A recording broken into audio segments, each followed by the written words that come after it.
A group of Manitoba men are paying homage to a piece of history. Veterans banded together to bring a piece of the First World War back to life.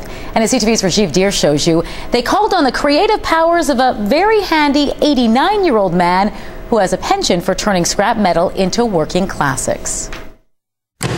Restoring old cars has been a lifelong passion for 89-year-old Ken Turnbull. I just liked old cars, and I hated to see them go to be wrecked and destroyed. His latest creation, a replica First World War ambulance built from scratch. It was quite a challenge because, as you can see, it was a lot of rusty old scrap iron that we started with. It's a way to keep himself occupied, starting out with hundreds of old car parts and putting in even more hours.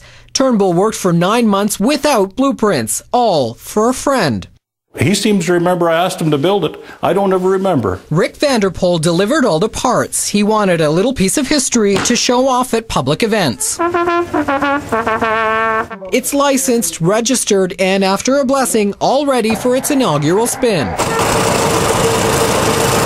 We convinced Turnbull to take us for a little joyride. Surprisingly, the old girl can get up to 60 kilometers an hour. Everything in here works, including the horn. Ken, do you want to give it a toot? And the siren.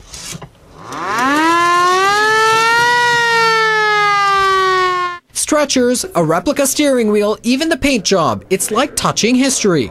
Calling it the ultimate recycling project, Vanderpool can't help but be reminded of his roots. My father spent over 5 years in work camps, and my mother was wounded in the war. And he hopes newer generations will use it to connect with the past.